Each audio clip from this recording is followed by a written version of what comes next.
Rental agreement എങ്ങനെയാ ചെയ്യാ? നമ്മൾ റെന്റൽ അഗ്രിമെന്റ് ചെയ്യുന്നത് രണ്ട് തരത്തിലാണ്. ഒന്ന് സബ് രജിസ്ട്രാർ ഓഫീസിൽ പോയിട്ട് ചെയ്യുന്നതും രണ്ടാമത്തത് നോൺ രജിസ്റ്റേർഡ് ടൈപ്പും. പൊതുവേ നമ്മൾ നോൺ രജിസ്റ്റേർഡ് ടൈപ്പാണ് ചെയ്യുന്നത്. അതാണെങ്കിൽ 11 മാസത്തേക്കുമാണ് ഞങ്ങൾ അഗ്രിമെന്റ് പേപ്പറിൽ മെൻഷൻ ചെയ്യുന്നത്. അതെന്താ 11 മന്ത് അഗ്രിമെന്റ് 1 ഇയർ ആയിക്കൂടെ?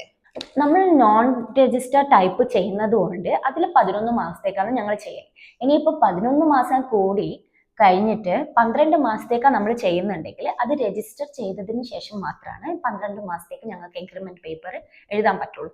അപ്പൊ റെന്റൽ അഗ്രിമെന്റിൽ എന്തെല്ലാം ഇൻക്ലൂഡ് ചെയ്യേണ്ടത്? നമ്മൾ റെന്റൽ അഗ്രിമെന്റ് ഉണ്ടാക്കുന്ന സമയത്ത് അതിനകത്ത് വേണ്ടത് ബോത്ത് സൈഡ്സിന്റെ പേര്, അഡ്രസ്സ്, സ്റ്റാർട്ടിംഗ് ഡേറ്റ്, അഡ്വാൻസ് എത്രയാണോ കൊടുക്കുന്നത് അത് മെൻഷൻ ചെയ്യണം. ഇതൊക്കെയാണ് മെയിൻലി ഉണ്ടാവല്. പിന്നെ അതിന്റെ കൂടെ തന്നെ അതിൽ ഇൻക്ലൂഡ് ചെയ്യേണ്ടതാണ് water bill, electricity charge, maintenance ഉണ്ടെങ്കിൽ ഇനി അതും അതിൽ ഇൻക്ലൂഡ് ചെയ്യണം. പിന്നെ പ്രധാനപ്പെട്ട ഒരു കാര്യമാണ് ഇതിൻ്റെ അകത്ത് ഞങ്ങൾ ടെനൻസ് ഇപ്പം മൂവ് ഔട്ട് ചെയ്യുന്നുണ്ടെങ്കിൽ അവർക്കൊരു 30 ഡേയ്സ് ഒരു പീരീഡ് കൊടുക്കണം.